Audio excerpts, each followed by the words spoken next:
Fala galera, eu sou o Felipe e como vocês já sabem, o grande objetivo da Merim é fazer com que as empresas do sul de Minas sejam mais conscientes.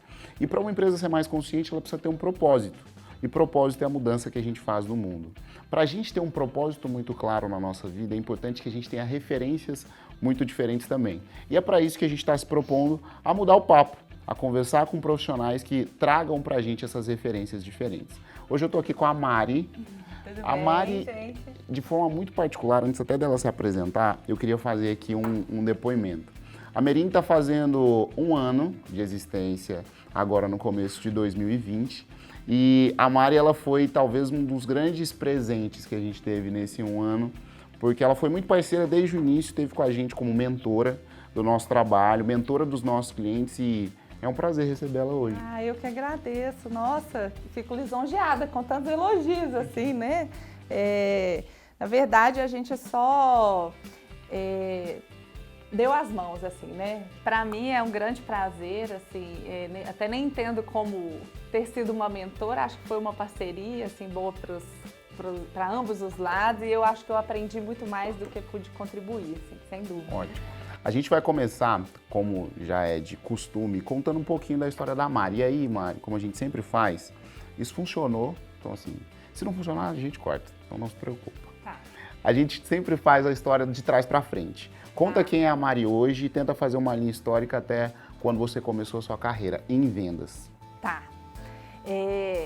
Então, hoje a Mari é multitarefas. Acho que as mulheres têm mostrado essas habilidades ultimamente, assim, né? Multifunções, mas em vendas.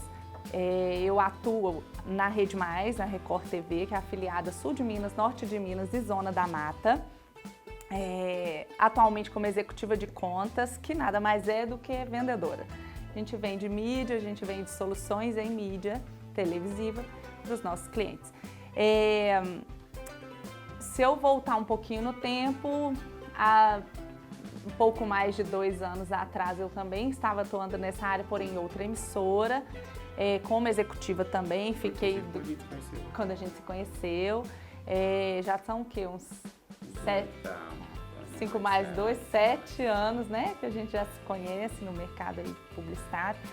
E fiquei atuando nessa outra emissora por 5 anos, então são 7 anos no mercado de TV. Beleza, antes disso, se eu voltar no tempo de hoje para trás, aí uns 8 anos, eu atuei durante um tempo no mercado financeiro. Eu trabalhava abrindo pontos de vendas do BMG. Eu vim como gestora do Sul de Minas, abria através de uma corretora parceira do Banco BMG, eu abria pontos de empréstimos consignados para aposentados, pensionistas, servidores públicos, né? E aí era uma venda de um produto que era, mais uma vez, uma solução para idosos que buscavam empréstimo, enfim. Era essa a minha função. Antes disso, eu atuei, aí já são 10 anos atrás, 11 mais ou menos, trabalhei durante um tempo na parte de organização e produção de eventos. Trabalhei em Belo Horizonte, trabalhei também em Porto Seguro, na Bahia. 15, 16 anos. Né? Era. 15, 16 anos, não era, quem dera. Mas vamos lá. Aí foi até quando eu casei, né, com o Luciano, a gente se casou em Porto Seguro, lá a gente trabalhava com soluções em eventos. Então, fizemos alguns eventos importantes, Canaporto, esse Festival de Cinema do Barra da Ajuda, Festival Gastronômico da Costa do Descobrimento, alguns casamentos de pessoas importantes da cidade, da região, e eventos corporativos, como eventos de encontros contabilistas, enfim, soluções em eventos. Trabalhava muito, né? De segunda a segunda, Porto Seguro, quem trabalha lá ou quem já foi e observou o mercado de eventos sabe como é. A cidade não para e a gente ficou lá por 1 ano, que foi o que a gente suportou, assim, porque não dá para ficar mais do que isso. É muito trabalho realmente, aí a gente deixa de viver o propósito, né, que é algo importante. Antes disso, em Belo Horizonte, trabalhei muitos anos com eventos também, eventos através de uma agência que tinha lá, a Panda Ave Produções e Eventos, muito conhecida. E aí trabalhei lá durante um tempo, fazendo algumas ativações de empresas importantes, como a Oi, Telemig Celular, na época, né? Telemig, a Vale, antes de se tornar Vale, quando era Vale do Rio Doce, né? As ativações de endomarketing a gente fez em algumas mineradoras, inclusive. Fizemos algumas ações assim, lançamento de empreendimentos imobiliários, enfim. E aí, andando mais um pouquinho aí nessa linha do tempo, se eu voltar um pouco mais para eu não tomar muito tempo, porque quem vende sabe, né? A trajetória nunca é muito rápida, gente. A gente vende muita coisa. Mas se eu voltar lá na minha infância, que eu acho que é o momento crucial de vendedores que fazem a venda ou trabalham com venda porque amam. E a gente descobre isso na infância, ou no início da adolescência, né? Eu comecei... meu pai faleceu, eu tinha 11 anos, até então eu não precisava fazer nada para ter uma renda. Com 11 anos eu vi que a minha mãe precisava de ajuda, né? De certa forma eu podia contribuir, mesmo sendo nova, então comecei a vender coisas na escola. Daí eu vendia sanduíche natural, bombom, pipoca, enfim, o que tivesse, né? Vendia para não precisar pedir dinheiro para minha mãe. Era esse o objetivo. Falava assim, minha mãe precisa resolver as coisas e eu não posso ficar pedindo dinheiro para tudo, então eu preciso me virar. E aí foi assim que eu iniciei e e essa essência de vender coisa para se virar, eu levei até na época da faculdade, né? Assim, eu fiz 2 formações e uma delas eu vendia na faculdade aquelas pipocas doce.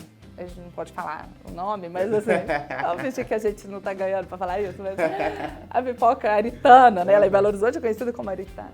Aquela vermelhinha assim, doce. A gente eu vendia, comprava por 25 centavos e vendia por 50 centavos no intervalo. Ficava dentro da sala, eu não saía. Eu levava meu lanche, então dava um intervalo na faculdade. Eu ficava ali estudando, dando uma passada na matéria, enfim, e fazia meu lanche que eu levava de casa. E eu levava um pacote daquele grandão, assim, de pipoca, levava para a faculdade e as pessoas iam lá na sala comprar, porque eles já sabiam, aquela menina que vende pipoca, vamos lá. O universitário quebrado, não tem. 50 centavos ele tem, entende? Pipoca é o melhor alimento para o universitário. Não é? Solução, barata, enche, não alimenta, mas enche, tá tudo certo. E aí eles iam lá, compravam comigo, enfim. E aí durante 2 anos eu levava todos os dias a pipoca. Paguei a faculdade, assim. Paguei faculdade, assim. Em BH a faculdade não era barata, né? Assim, um PS bem importante, assim, inclusive. Pagava vendendo pipoca. Então isso eu levei pra vida, assim. Sempre vendia alguma coisa, né? E essa foi a trajetória. Mari, a gente costuma brincar sempre, porque assim, a gente acredita, né? Nós somos o conjunto daquelas coisas que a gente faz todos os dias. Sem dúvida. Desde sempre. E esse exemplo que você acabou de dar, de vender coisas quando você era ainda menina e depois mais na faculdade, talvez seja o melhor exemplo para a gente começar essa conversa. Tem um cara que ele chama Bruno Van Enck, ele é fundador da barbearia Corleone em São Paulo. Ele tem uma frase que meio que rege assim, tudo que eu faço quando a gente vai falar de venda. Ele diz que só existe uma profissão no mundo e essa profissão é a profissão de vendedor ou vendedora. E ele diz que a gente está se vendendo o tempo todo, seja para vender um produto, um serviço, seja para vender a nossa capacidade, seja para convencer alguém a fazer alguma coisa que a gente quer. A gente está sempre exercendo essa nossa capacidade de venda. O que você acha dessa frase? Você acha que ela está certa até um certo ponto? Como é que você enxerga isso dentro do mercado que você atua? Eu acho que assim, de forma superficial ela está certa, né?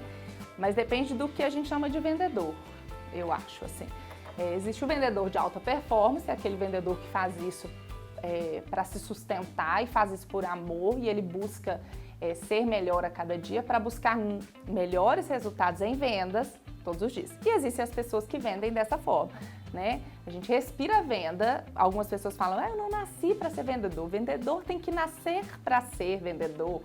Vendedor é dom. Nossa, já ouvi muita coisa assim. E não, realmente, as pessoas ou vendem a si mesmas, ou vendem uma ideia, ou vendem um produto ou um serviço. Elas vendem a todo momento sem perceber. A diferença está na habilidade, né? Ou a pessoa vive disso e se desenvolve, ou não, ou ela só realmente vai se vender quando preciso. E às vezes se vende mal, onde ela não desenvolve essa habilidade, realmente ela vai vender mal, né?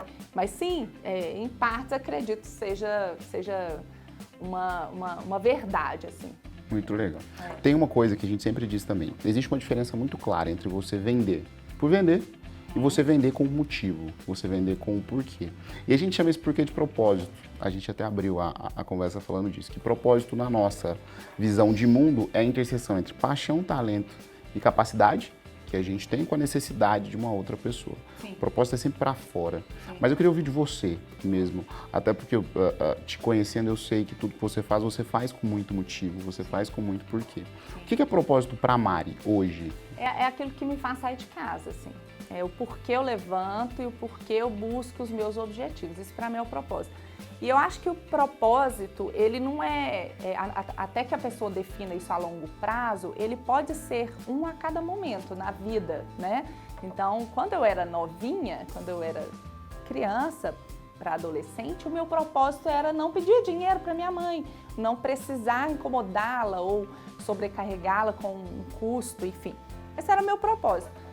E aí ter meus luxinhos de criança, tipo, que podia ser comprar bala, chup-chup, sorvete, sem precisar pedir para elas, tipo, uma independência, de certa forma. Isso era um propósito para mim. Para mim, aquilo brilhava meu olho, era um motivo para mim. Já quando eu estava na faculdade, vender pipoca, para mim, o propósito que eu tinha era me formar. Era estudar, me qualificar, porque o mercado exigia isso. Então, para isso, eu vendia pipoca na faculdade, né? Eu tinha outra formação para puxar outras coisas, mas na faculdade, o porquê de eu fazer isso, que para muitas pessoas às vezes é uma dificuldade, para mim eu tinha um motivo muito forte, né? Eu precisava fazer. E o que me fazia sair de casa e parar em algum lugar, comprar pipoca, pegar um ônibus com aquele saco enorme de pipoca, eu tinha que ter um porquê muito forte, né? Mulher. Às vezes a gente fica assim, tímida, né? Nossa, eu tô carregando isso e tal. Mas depois que a gente vai amadurecendo, a gente vai vendo que não tem vergonha para quando a gente faz algo decente, né? E eu fiz isso durante 2 anos. E então era um porquê muito forte. E aí, com o passar dos anos, os porquês, os motivos, os propósitos vão mudando. Até a gente vai galgando novos degraus, a gente vai tendo objetivos mais ousados, né? E hoje o meu motivo principal é meu filho, a minha família, estabelecer um futuro seguro para eles, né? Tenho alguns objetivos ousados, assim. Então, isso me faz levantar da cama e sair para trabalhar e, às vezes, até fazer projetos paralelos para buscar crescimento, assim, financeiro, principalmente, né? Quem vende busca isso, né? Tem uma coisa que me ajuda muito a vender, Mari, que é o seguinte, obviamente, tem tudo isso que você disse, eu sei muito bem, aonde eu quero chegar e o que eu quero fazer, então essa é uma motivação muito clara e é a primeira que existe. Mas tem uma outra coisa que é a soma da pessoa que eu sou, de outras coisas que eu faço. E a Mari, eu brinquei no início que ela ia contar um pouquinho sobre a carreira dela de venda, mas a sua principal atividade hoje é ser mãe do Lucas. Sim. Até porque, eu falei mãe do Lucas, porque a Mari a gente é parça. Então, eu conheço o filho dela, o marido dela.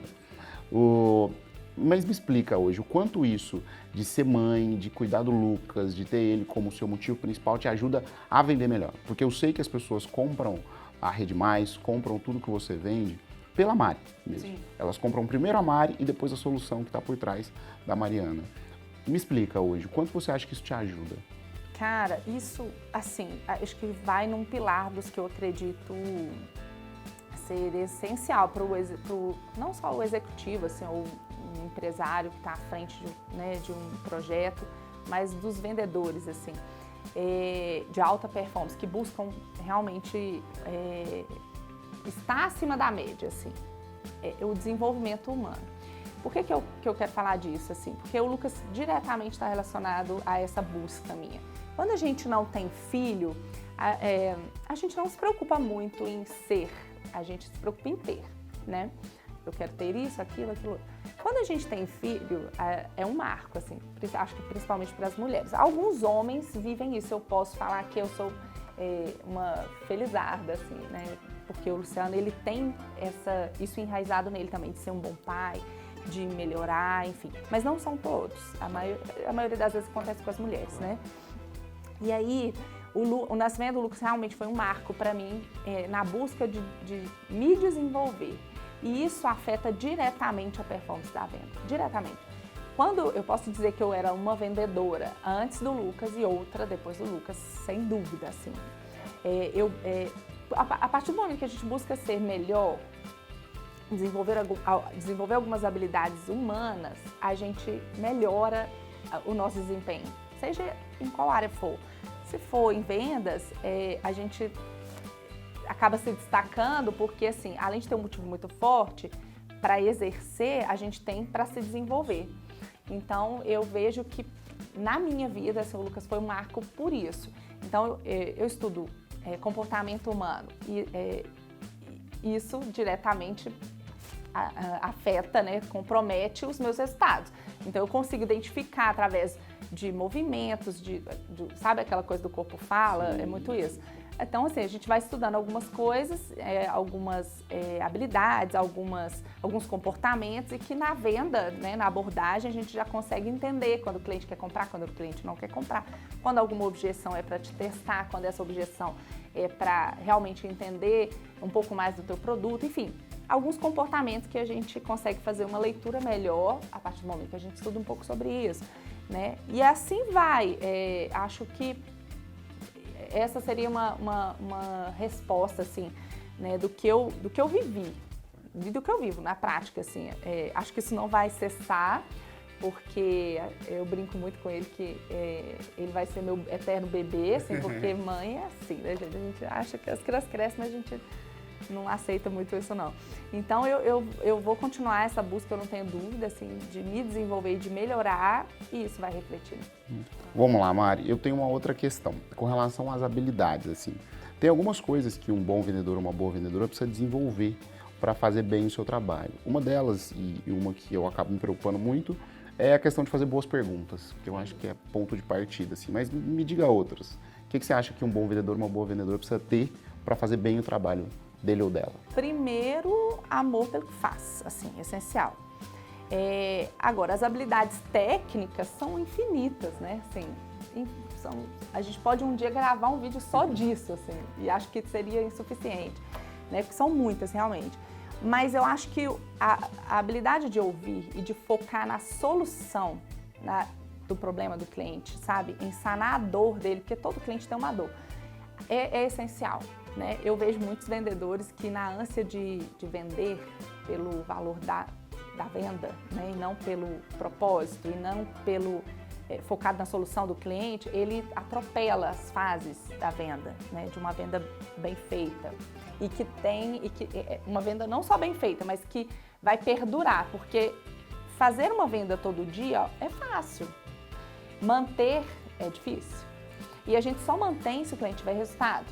Seja um produto ou serviço, se ele ficar satisfeito com o produto ou se aquela solução de um serviço o atender de forma ok, né? Sanando as suas dores.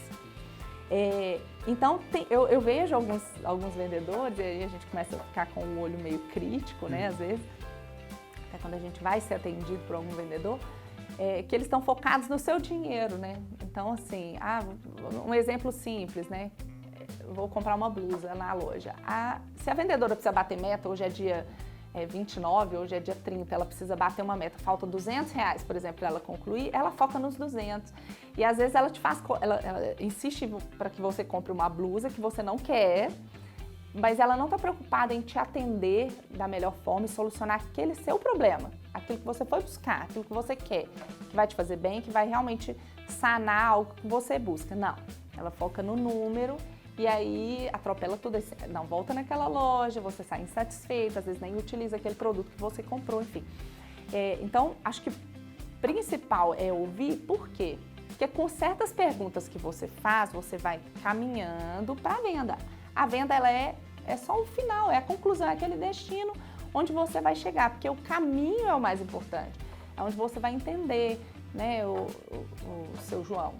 Né, qual que é a sua dor, né, o que você precisa, onde o meu produto pode te atender melhor, como eu posso solucionar o seu problema. Essa que tem que ser a raiz, né, assim, aquilo que vai te motivar até para saber as perguntas corretas, né? a se fazer e também para a gente caminhar para a conclusão de uma venda, né? Porque dependendo da pergunta que você faz também, você mata a venda ali no início. E aí, sim, se o cliente se sente confortável, entendendo que o seu produto realmente é aquilo que ele busca, se o seu produto tem a qualidade que ele busca e você está focado em solucionar o problema, ele já se sente mais seguro de comprar com você. E aí, você pode usar outras estratégias, porque tem alguns compradores que também usam de estratégia. Às vezes, para poder te arrancar um desconto mais alto. Um bom vendedor, uma boa vendedora também sabe comprar bem. Sem dúvida. Existem cursos para compradores. Já viu isso? Sim.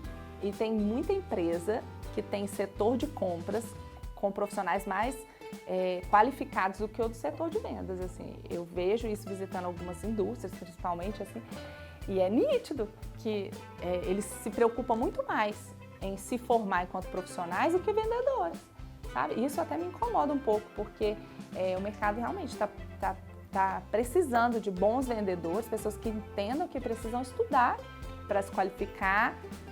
E aí, por que eles... Por exemplo, existe um vício no mercado de dar desconto sem que o cliente peça. Isso é uma falta de preparo, né, de vendedores que são muito bonzinhos, né, assim, e já querem agradar o cliente ao invés de solucionar. Às vezes a solução do problema do meu cliente não está atrelada a um bom desconto que eu concedo para ele, nem um pouco. Na verdade, às vezes ele vai pagar mais caro comigo, mas porque o meu produto realmente é a solução para o que ele tem de problema, né? Eu acho que é muito isso. E cada setor tem ali as suas necessidades de qualificação, né? Eu vejo, exemplo, setor farmacêutico, né? Os representantes que visitam os médicos, por exemplo, eles não precisam desenvolver certas habilidades de fechamento, por exemplo, porque ele precisa desenvolver mais a parte humana, de relacionamento, porque o médico, quando gosta de um representante, ele indica os medicamentos dele, sabe? Ele não precisa vender mesmo aquele produto, porque onde vai ser vendido é na farmácia. Sim. E o médico é que vai vender para um paciente. Mas entende que são habilidades diferentes assim do que um vendedor de ponta? Então, por isso que depende da área de atuação, né? Mas, sem dúvida, acho que a principal é o começo de uma abordagem de venda, saber ouvir, sem dúvida. E você sabe que a gente valoriza muito essa capacidade que o erro tem de ensinar a gente. Porque a gente acredita que quando a gente está errando, a gente está se arriscando. Se a gente está se arriscando, a gente está saindo do lugar comum. Existe alguma história dentro da tua trajetória profissional que você tem errado muito feio, mas que tenha te ensinado muito e que você leva isso para a sua vida e que você acha que as pessoas podem aprender também com isso? Tem um caso engraçado, assim, talvez não tenha sido um erro tão grande, mas foi um erro que me marcou e acho que é até uma boa sequência que a gente estava falando de ouvir, né? Tem a ver com isso. Eu não trabalhava com vendas, vendas na essência, assim, né? Mas eu estava vendendo ali um serviço. Eu trabalhava com produção de eventos na Bahia. E aí eu fiz um casamento, fiz toda a parte de organização e coordenação da execução de alguns parceiros contratados no dia do evento. Que para a noiva é o grande dia, é aquele dia que a gente não pode errar, porque é a realização de um sonho, é uma data que não volta, enfim. Então, a gente lida com muitas emoções ali naquele momento. E aí eu estava coordenando a equipe de montagem da estrutura. E aí eram pessoas importantes, assim, delegada federal de Porto Seguro, casando com um rapaz também que era influente na cidade. E aí a gente tinha aquela necessidade de surpreender, né, porque são pessoas influentes, enfim. E aí contratei um decorador e eu queria fazer um teto. O casamento era uma cabana de frente para o mar. Já, por si só, o lugar já era maravilhoso. Mas eu queria surpreender dentro do local do evento, eu queria fazer um teto com velas, para dar aquela impressão de... A luz de velas ia dar aquela impressão de céu estrelado à noite. E eu vi isso num casamento de uma atriz de Hollywood, enfim. Eu falei, vou reproduzir, claro que dentro das condições regionais, adaptadas. Exatamente. Comprei pela internet todas as velas, no vidrinho correto, com a alça correta, para fazer assim, o mais próximo possível. Contratei um decorador. O decorador amarrou as velas no teto com nylon. Pensa. Já pensou, né, o que ia acontecer? Ele não amarrou com arame, e a gente tinha comprado arame fininho para ficar bem discreto, e ele amarrou com nylon. Gente, eram 500 velas. 500 velas. E ele passou o dia amarrando isso no teto. E aí, o noivo, a noiva só apareceu na hora da cerimônia, mas o noivo foi lá mais cedo. Tipo, a cerimônia ia começar às 5 da tarde, mais ou menos, porque a gente ia pegar o pôr do sol. E pegamos na hora. Tem uma pessoa, vou fazer só uma pausa bem rapidinho. Tem uma pessoa, abre um parênteses, a gente precisa ouvir essa história, que é a namorada do meu sócio, a Marcela. Pronto, fecha parênteses, pode continuar. Depois você me conta por quê, quero saber. Aí, o que aconteceu? Na hora do... Pouco antes da cerimônia acontecer, o noivo foi lá ver como é que tava, né? De curioso mesmo, você foi lá dar uma olhada. E aí, quando ele chegou, eu tava apavorada, colocando todos os decoradores para correr e cortar todos os nylon, tirar todas. Tipo, não ia ter mais o céu, a decoração, porque é impossível, não tinha tempo hábil para desamarrar com nylon e amarrar com arame. Eu fiquei louca, eu fiquei super decepcionada. Eu falei, isso foi um projeto que eu vendi, de certa forma. Você foi quase uma arquiteta. Eu tava me realizando, na verdade, assim. Até então eu não tinha feito o meu casamento religioso, até então eu não tinha feito. E eu me realizei em todas as noivas. Tudo que eu queria no meu, eu fazia no delas. E elas pagavam, eu achava sensacional. E aí eu fiz isso, e assim, eu tive que desistir, fiquei muito frustrada. Mandei cortar tudo, enfim. Aí o noivo chegou. Ele nem sabia desse céu de estrelas. Mas eu tava tão nervosa. Porque a participação do noivo já me disseram que é só ir e tá lá, né? Pagar, né? O noivo assina o cheque. É assim, a noiva escolhe tudo, o noivo paga. E aí, o que aconteceu? No dia, ele apareceu e ele nem entendeu nada, porque tantas escadas, o pessoal subindo e descendo. Ele nem entendeu, mas eu, por ansiedade, por estresse do momento, não sei explicar. Antes dele falar alguma coisa, eu não soube ouvir. E eu disse, não, fica por aqui, porque o pessoal tá ali tirando as velas, porque eles amarraram com nylon. Eu expliquei tudo o que tinha acontecido pro noivo, gente. Na hora que eu acabei a frase, eu mesma já identifiquei o erro. Foi bom, porque assim, eu já entendi na hora. Não precisei de ninguém chegar e falar assim, aqui, você não precisava ter falado. Ele nem tinha percebido. Talvez nem a noiva perceberia. Mas eu falei, por, assim, imaturidade, eu era muito nova. Inexperiência e ansiedade e estresse do momento. Então, mas o erro foi bom, porque nunca mais eu fiz isso na vida, assim, de mostrar um erro que pode ser passado despercebido para um cliente. E a gente tem aquele negócio do gatilho mental da conversa, né? Sim. É muito mais legal falar do que ouvir. Sim. Então, tipo assim, em alguns momentos a gente só precisa dar uma respirada, Sim. esperar as coisas acontecerem, ouvir o outro lado da situação para depois posicionar. Não, e foi o que aconteceu. Assim, depois que ele percebeu, né, o que aconteceu, ele me tranquilizou. Ele viu, ele mais experiente, mais velho que eu. Ele viu que eu estava muito ansiosa, muito nervosa. Ele falou assim, Mari, tá lindo, tá maravilhoso, a Bianca vai ficar louca, que era a noiva.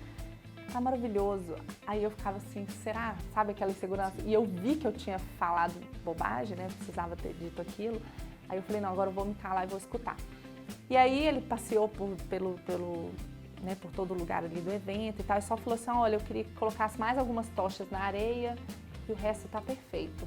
Aí eu falei, que bom, fiquei mais tranquila. Na hora que a noiva entrou, a noiva ficou muito tensa e tal, depois que ela tirou todas as fotos, e aí veio falar conosco, a equipe que estava produzindo o evento. Ela sabia da decoração? Ela sabia. Ela falou, o noivo, né, falou pra mim que precisou tirar as velas, mas sabe que ficou até mais bonito? Porque esse teto é tão bonito, a gente ia tampar ele, né? Olha, e eu perdi a oportunidade de não ter dito e ter usado isso. Falado, que você tinha olha, isso, eu podia ter falado, olha, aí é onde a gente vai adquirindo as habilidades. Hoje eu falaria pra ela, se ela falasse, ai Mari, não colocou as velas, aí eu falaria, então, nós preferimos não colocar, porque já tinha muitas velas na mesa, já estava um ambiente bonito, e acho que a gente ia tirar o foco da decoração e jogar pro teto, né? E o teto, ele por si só já é bonito, então a gente preferiu não colocar. Necessidade, a decoração tá tão bonita. Eu não precisava contar para ela que foi um erro. E ela ia concordar, porque ela mesma disse isso. Então, aí na experiência, enfim, esse foi um grande erro que eu nunca mais esqueci. Olha que isso tem 11 anos e eu não esqueço disso. Mari, Para a gente fechar, grande parte do nosso público e grande parte dos nossos clientes até, eles são profissionais liberais, né? Então, arquitetos, advogados, dentistas, profissionais que trabalham com a sua hora. E são profissionais que vivem um cenário hoje muito complexo, a gente costuma brincar aqui. Quem está sofrendo muito com transformação digital é o varejo, que trabalha diretamente com comportamento de consumo, e é o primeiro que sofre com isso. E o profissional liberal, porque o profissional liberal até um tempo atrás eram profissões muito escassas, né? Você tinha muito pouco arquiteto, muito pouco advogado, muito pouco médico. Hoje você tem muito de tudo. E aí quando você tem muita opção de muita coisa, fica cada vez mais difícil se diferenciar. E uma coisa que a gente fala muito para profissional liberal é que a capacidade que você tem de vender o seu negócio, a sua capacidade, de uma forma diferente que o seu concorrente, é um grande ponto de partida para você sair um pouquinho desse limbo, digamos assim. Se você tivesse que deixar algumas dicas assim para esses profissionais liberais de diferenciação, que pode servir para o profissional liberal, mas pode servir para outras situações também. Mas se você pudesse indicar algumas coisas, seja conteúdo, seja uma consultoria grátis bem rapidinha, o que você falaria assim hoje, nesse momento? Bom, eu acho que assim, pensando no mercado de vendas, né, para todos esses profissionais que precisam melhorar a performance em vendas, aumentar o número de vendas, e para isso eles precisam buscar alguma estratégia, eu acho que principalmente buscar boas referências no mercado, né, pessoas que eles queiram imitar, sabe, buscar como referências para modelar mesmo, assim. Murilo Gun fala muito isso, né, que a gente tem que ter alguém para modelar. E eu tenho uma pessoa que eu modelo em cada área da vida, né? Eu acho que a gente tem que ter, não só na área profissional, porque a soma dessas habilidades, ela vai influenciar na carreira, né? Então, essa seria uma das que eu indicaria. Na área de vendas, o Thiago Concer, o Thiago Reis, acho que principalmente eles, assim. Tem alguns outros, mas como eu estou mais focada na melhoria da performance de conclusão de algumas, não todas as vendas, né? Assim, de alguns produtos específicos que a gente vai identificando na carteira que tem alguma dificuldade de emplacar, sabe? Eles são pessoas que trazem uma estratégia legal. O Thiago Reis, porque ele traz um panorama visual do Canva que ajuda, né? Uma estratégia que eu gosto, até uso. Na parede da minha sala tem 6 Kanban Prospect que eu uso assim, pregados, depois eu te levo lá pra você ver, eu uso e funciona. Então, essa estratégia visual dele eu uso muito. E do Thiago Concer, a parte mais técnica, assim, né, da abordagem, enfim, até super indico. Você estava continuando. Isso, que isso. Além disso, eu falei modelagem, né? Sim. Além de modelagem, eu acho que assim, referências não só através de redes sociais, enfim, de cursos, mas leitura mesmo, assim, de área focada em estratégia mesmo. As pessoas, elas estão fazendo, cada uma, né, no ramo, seja qual for, assim como você disse, né, arquiteto, enfim, elas estão fazendo muito por fazer, sabe aquela coisa do deixa a vida me levar, muito sem norte. Eu acho que falta estratégia para as pessoas.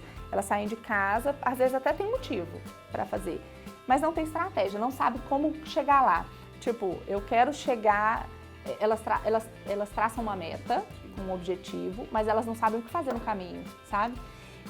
Existem algumas habilidades, né, e algumas técnicas para isso que elas precisam desenvolver, mas principalmente algumas ferramentas, sabe?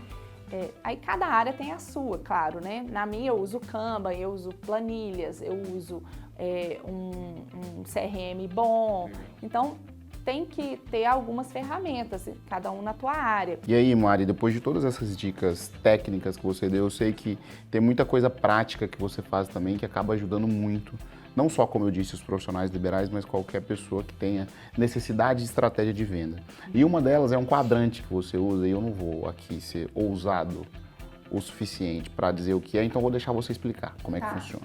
Não, beleza.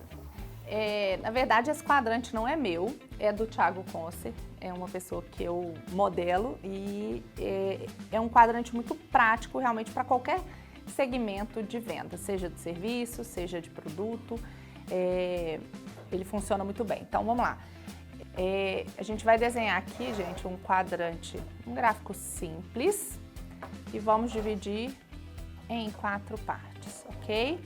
A base do quadrante sou eu ou você e aqui produto, serviço ou empresa, seja aquilo que você vai apresentar, ou você mesmo, se você é arquiteto, enfim, né? E traz uma solução para um cliente, beleza. Isso aqui é para trazer um norte de quem ou qual empresa nós vamos abordar primeiro e que tem mais chance, maior probabilidade de fechamento, ok? As pessoas que nos conhecem muito, eu vou até pôr um mais aqui para ficar claro e um menos aqui. Nos conhecem muito, confiam na gente, certo? Pelo relacionamento, enfim. E se elas não conhecem a empresa, tudo bem, mas elas nos conhecem, elas têm chance de fechar, mesmo conhecendo pouco o produto. Mas se elas nos conhecem muito e conhecem muito o produto, maior ainda a chance, certo? Então, nós vamos visitá-las primeiro, ok? Depois, aquelas pessoas que nos conhecem, mas conhecem pouco a empresa, certo? Ela me conhece muito bem, mas pouco a empresa. Tá tudo certo. Por confiar em mim, elas podem comprar. Então, eu vou depois. Depois, as pessoas não me conhecem, mas conhecem muito o produto. Eu vou colocar o número 3. E aqui, por último, não me conhece nem conhece o produto. Eu uso esse quadrante para me dar um norte do que eu vou fazer na minha semana. Então, se eu tenho uma meta, né, um objetivo para alcançar, e esse número ele é um número alto, ousado, adianta eu perder tempo prospectando clientes frios, né? Clientes que não conhecem a empresa nem me conhecem, a chance de eu converter venda nesse mercado com essas pessoas é mínima. Já se eu for até um cliente que já me conhece e conhece muito bem o produto, a chance é muito maior de fechamento. Então eu vou neles primeiro. E quem são esses clientes? São pessoas que já são da minha carteira, já compram comigo e já conhecem o produto, sabem que funciona e confiam em mim. Então, através do relacionamento com essas pessoas, a chance de virar novas vendas, ela é bem maior. Então, eu aumento o mix de produtos desses clientes, eu posso vender um produto que ele ainda não compra, aumentar as opções, né? Exemplo, se você vende refrigerante, por exemplo, você só vende, você tem outros produtos, água, energético, por exemplo. Se você já atua nesse mercado vendendo refrigerante, ofereça a água, ofereça o energético, ofereça o suco, seja lá qual for o produto que você tem para agregar o mix. Então, é uma chance de você converter e chegar num número mais fácil. Beleza, se você já visitou todos esses e ainda não alcançou o objetivo, aí sim você vai para outra opção. Você vai visitar clientes que ainda não conhecem a empresa, mas te conhecem, né, por algum motivo, ou porque você os atendeu quando estava atuando em outra empresa, ou porque são empresários, amigos pessoais, confiam em você e ainda não compram o seu produto, você pode abordá-los. Depois você vai nos clientes que já compraram daquele produto seu ou serviço. Se você trabalha numa empresa, por exemplo, eles já fazem parte da carteira de clientes, porém eles estão inativos, eles nem te conhecem ainda. E aí você precisa trazê-los de volta para aquela carteira ativa, né, de clientes. E aí você visita, só depois você vai para visita fria, só depois você vai bater de porta em porta. E o erro o maior erro dos vendedores assim mais inexperientes é que eles vão primeiro na prospecção porta a porta, e isso faz com que eles frustrem, e aí eles não batem meta, e aí já gera aquela desmotivação, e eles acham que eles não são bons vendedores, mas só porque o processo está invertido. Galera, foram alguns minutos de uma aula que a Mari deu pra gente. A gente já sabia exatamente que ela poderia contribuir muito com o nosso conteúdo. A gente está super feliz de receber. Você quer deixar seus contatos para o pessoal te acompanhar? Ah, sim. Instagram, mariveiga _oficial. Vou deixar e-mail e contato, eu deixo para você acreditar, não tem problema. Vai estar em algum lugar aí desse vídeo. Ótimo. Né? Já já a gente vai estar assim, né, Filipão? Arrasta a tela para cima e tal. Isso, muito bem. Espero que a gente tenha outras oportunidades. A gente vai ter. A gente fica muito feliz, de novo, muito obrigado. Gente, como vocês sabem, disse lá no início, nosso objetivo é fazer com que o sul de Minas tenha referências cada vez mais diferentes. A gente vem descobrindo que a gente tem grandes valores aqui no sul do nosso estado, valores que estão um pouquinho escondidos, um pouquinho com vergonha. Verdade. A gente quer impulsionar essas pessoas para que a gente possa junto transformar a realidade da região. Obrigado e até o próximo vídeo. Valeu, gente.